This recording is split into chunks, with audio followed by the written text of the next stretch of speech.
Мы продолжаем проект «Непризнанная свобода». И прямо сейчас предлагаем посмотреть специальный репортаж Алексея Репина об Абхазии.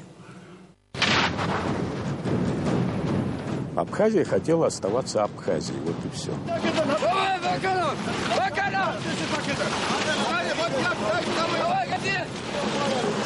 Сила наша в том, что мы все же довольно патриархальный народ, и мы держимся за свои традиции очень крепко. А мира не хотите? Хотим. Хотим, конечно.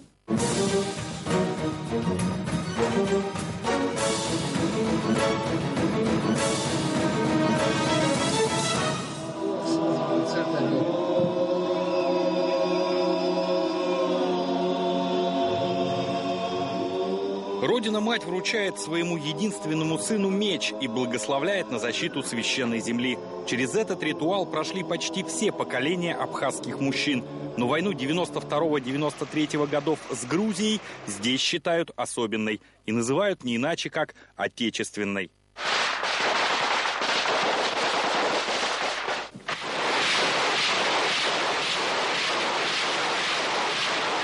30 сентября – День победы абхазского народа. Наравне с 9 мая – самый почитаемый праздник страны. Даже торжества похожи. Сначала возложение венков.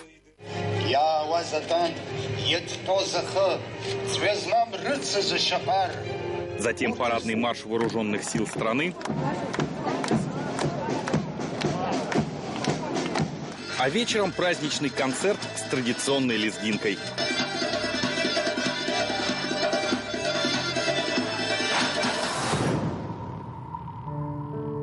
В Абхазии нет ни одной семьи, которой бы не коснулась эта война. Более 4000 человек погибли, более 200 тысяч стали беженцами. Посмотрите, вот памятник, да, погибшим. Вот у меня там записано 12 братьев и 1 сестра. Многие уходили на фронт семьями. Теперь выжившие читают на этих камнях имена погибших. Непримиримый спор превратился в кровавую бойню, которая длилась больше года. Одни воевали за независимость, другие – за территориальную целостность. Сепаратистами в нашем понимании была Грузия, потому что Грузия вышла из состава СССР, когда СССР еще был. Абхазия никуда не выходила. И, по сути дела, она оставалась еще в составе того государства. И в Грузию не вошла. Вот в чем дело. Никаких договоренностей с Грузией нет. Принятие декларации о суверенитете Абхазской Советской Республики еще летом 90-го года стало причиной конфликта. После развала Советского Союза политические переговоры зашли в тупик. Председатель Госсовета Грузии Эдуард Шеварднадзе пытается решить спор грубой военной силой. 14 августа 1992 года, самый разгар курортного сезона. Грузинская бронетехника входит в Сухум. Город встает в пробке. Примерно в полдень сюда приезжает первый танк. С другой стороны его ожидают малочисленные и слабовооруженные отряды абхазских добровольцев. Начинается первый бой. Грузинская колонна, 58 единиц бронетехники, десятки артиллерийских систем и почти 2000 бойцов Национальной гвардии. У нескольких сотен оборонявшихся лишь охотничьи ружья. Мужчины в поисках автоматов и гранат фактически разоружили собственный отдельный полк внутренних войск. Прямо в часть поехал. В части уже там все вверх дном перевернуто. Куча людей незнакомых, все бегут, хотят оружие. Они просто штурмом взяли нашу часть там, и вот эти все наши оружия. Я своего оружия не нашел, у меня было 2 комплекта там вооружения. Я ничего не... Левый сапог только нашел свой. Неразбериха на линии фронта перекинулась и на мирную часть города. В 92-м Саиду Цвинария было 6 лет. 14 августа его беззаботное детство закончилось.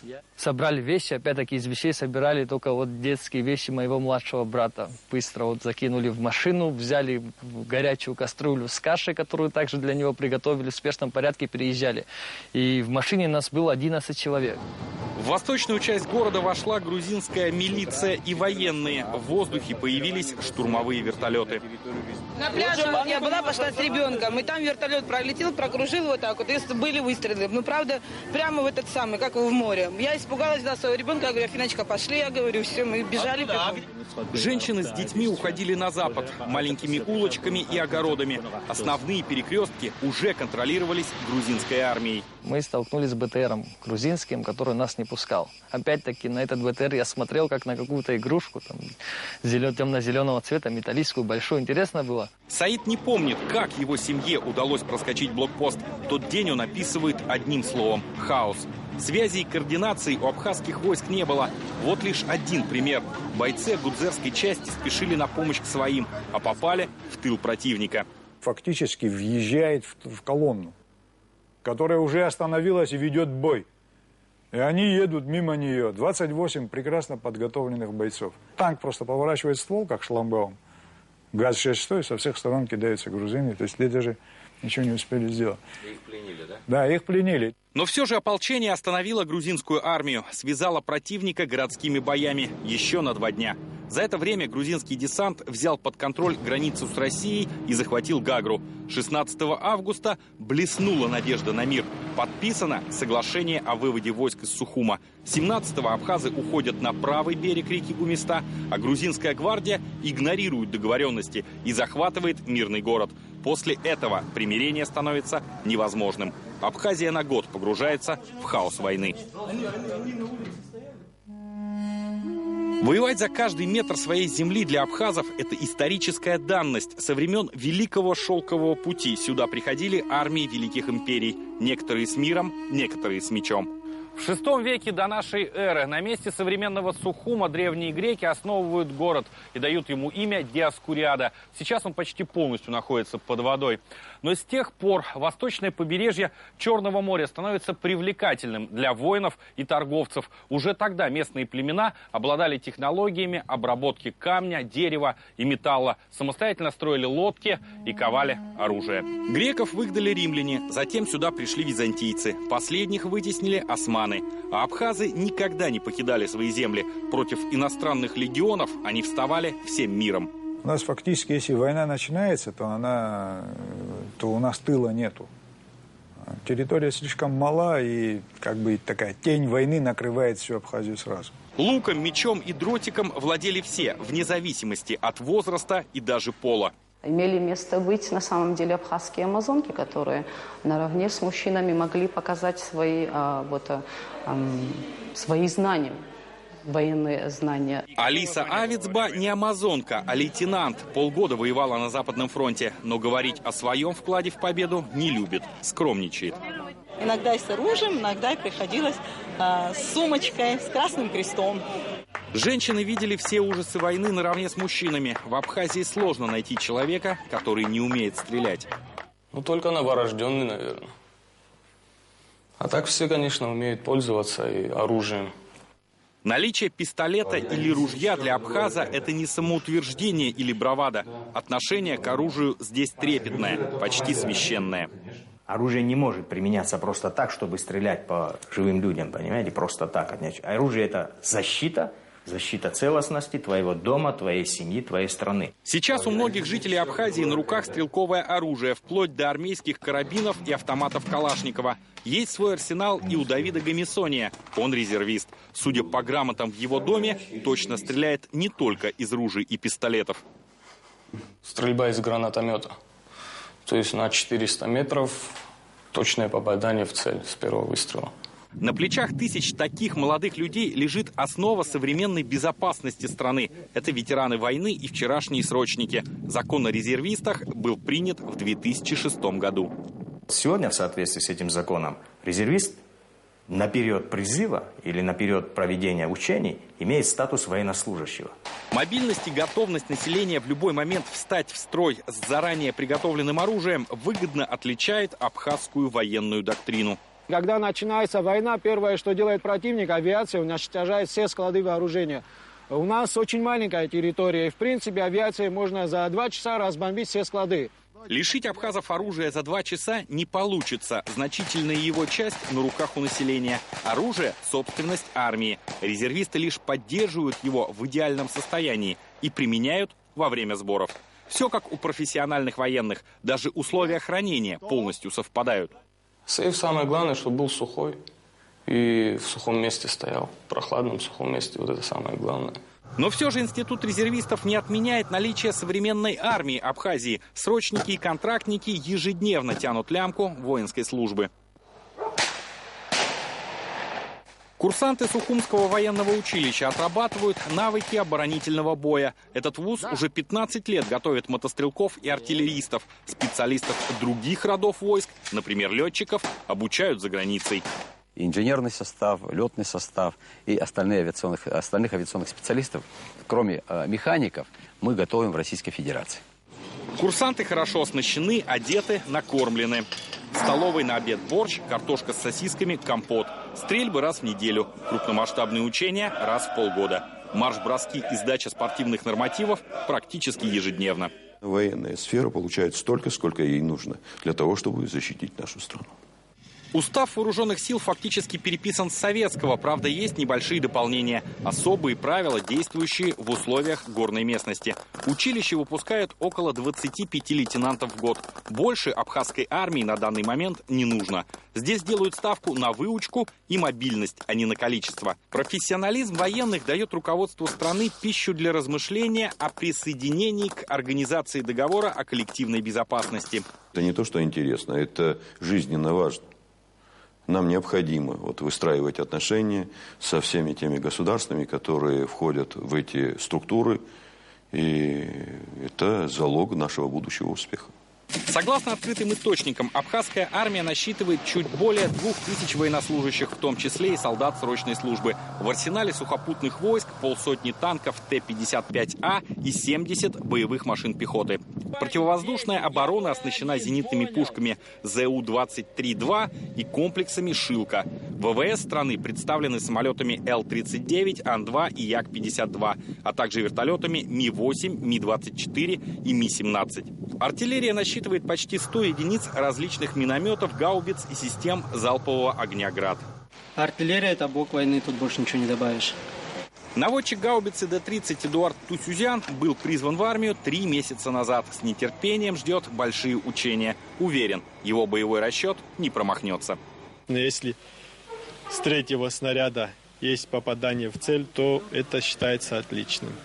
Срок срочной службы в Абхазии 1,5 года. Для выпускников гражданских вузов – год. Затем демобилизация. Но можно остаться и подписать контракт. Большинство военной техники Абхазии – трофеи. Гаубицы и танки прошли обкатку войной. Даже в Курилке вместо урн установлены стрелянные гильзы от гаубиц. Это гильзы, значит, трофейных снарядов, которые были получены в ходе Кадорской операции. И, как видите, на сегодняшний день они нашли себе другое применение. Еще одна особенность абхазской армии – молодежь призывается фактически в военное время. До сих пор не заключен мир с Грузией. Мы давно говорим о необходимости подписания такого документа. К сожалению, нас не слышит ни Грузия, ни международное сообщество. Отсутствие мира на бумаге обязывает не только профессионалов заниматься обороноспособностью страны. Военное дело в почете у всех мужчин. Любой резервист с легкостью сдаст норматив по сборке и разборке автомата не хуже курсанта или солдата.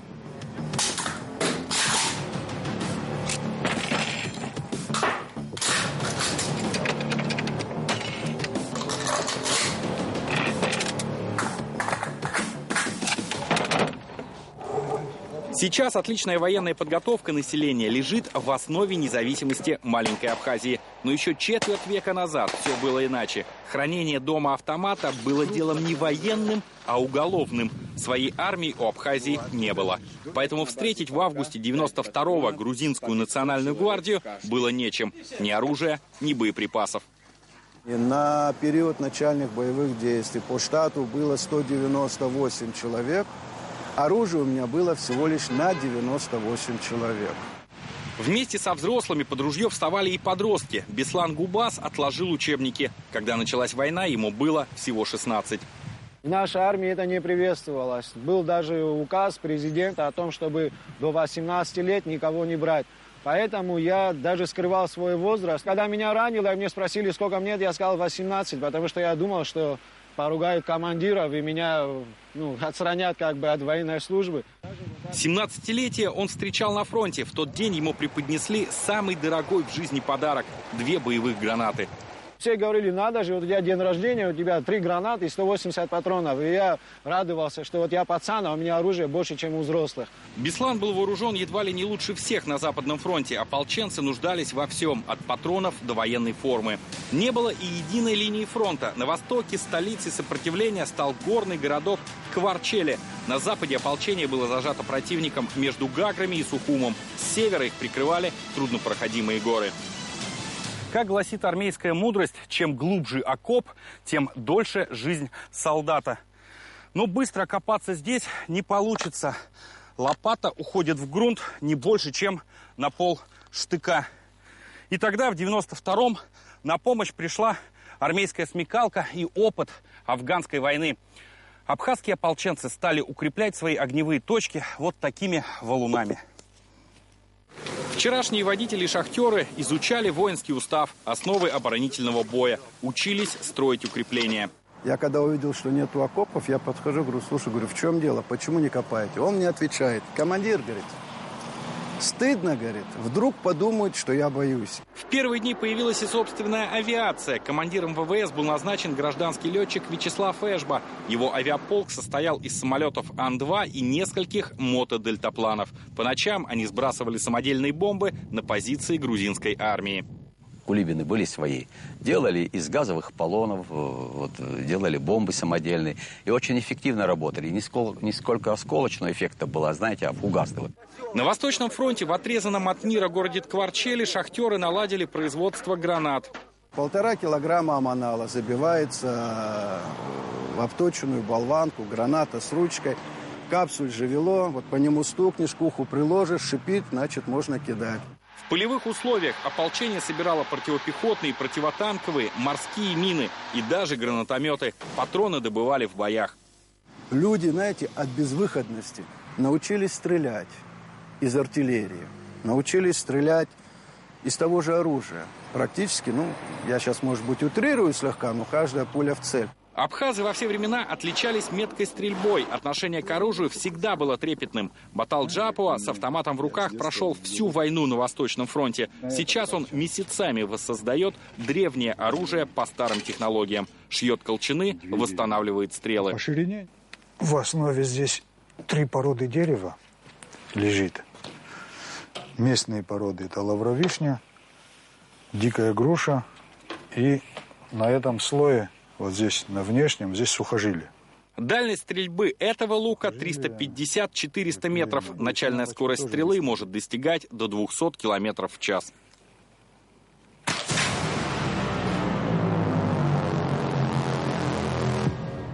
Вот и в 92-м ставка делалась на точность и крепкую оборону. Пока ополченцы закреплялись на стратегических точках, в захваченном Сухуме грузинские гвардейцы обыскивали дома абхазов. Один из гвардейцев был музыкантом, судя по всему, в прошлом.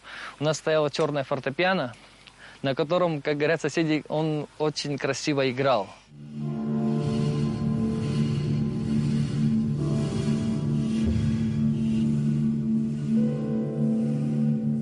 После того, как он поиграл, после того, как он взял все, что хотел, он топором разрубил струны, разрубил фортепиано.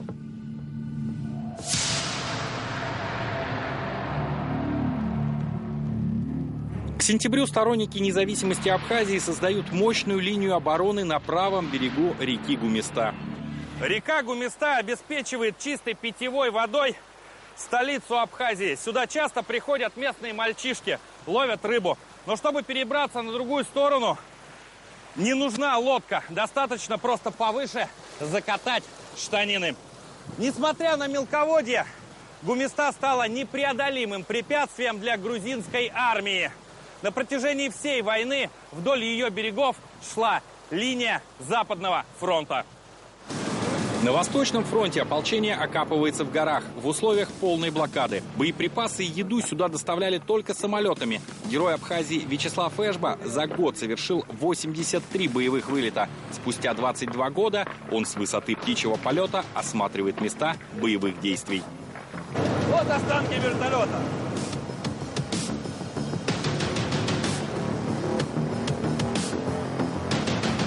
Высота 611 – место одной из самых драматичных страниц грузино-абхазской войны. Вячеслав Эшба получил приказ высадить здесь десант. Предполагалось, что на горе нет солдат противника. В момент весеннего зависли, все нормально, и нас ждали в круговую. Начали обстреливать из всех видов оружия, стрелковое оружие, гранатометы.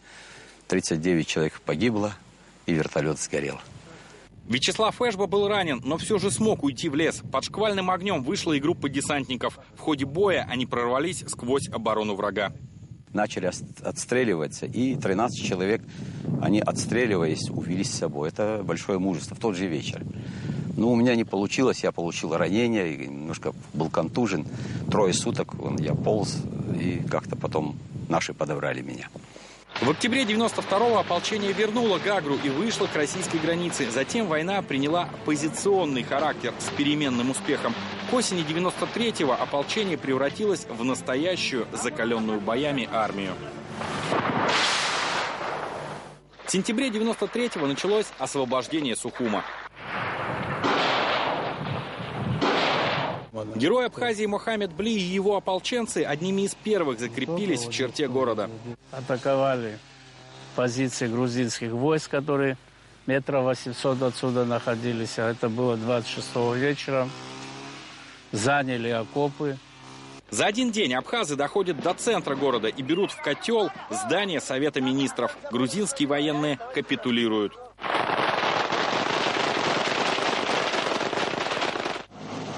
За оставшиеся 3 дня ополчение полностью вытеснило противника с территории Абхазии. Приказа начать поход на Тбилиси так и не последовало. Победители остались на своей земле, 1 на 1 с разрушенной и разоренной страной. Девятиэтажка на окраине города, так называемый новый район, больше других пострадал от бомбежек. Здесь шли тяжелые бои, и практически не осталось ни одного здания без отметин, снарядов или мин. Люди массово покидали эти дома. Перед распадом СССР в Сухуме проживало 120 тысяч человек. Согласно первой послевоенной переписи населения 2003-го, всего 43 тысячи. Десятки многоэтажек пустуют до сих пор. Одним своим видом напоминают об ужасе войны и страданиях мирных жителей. Но эти стены помнят не только слезы и боль, но и героизм народа, защитившего свою страну. Главная задача народов – защищать землю не для личного пользования, да, а вот для того, чтобы как бы Богу услужить. Вот. Но это логика и по сей день в Абхазии. Это не наша земля, это Божья, и мы ее защищаем. Государственный флаг Республики Абхазия. 7 звезд по числу исторических районов страны. Белые и зеленые полосы олицетворяют бесконфликтное соседство христианской и мусульманской конфессий. Силуэт раскрытой руки – символ гостеприимства. Но во время войны ладонь превращается в надежный щит от внешнего агрессора.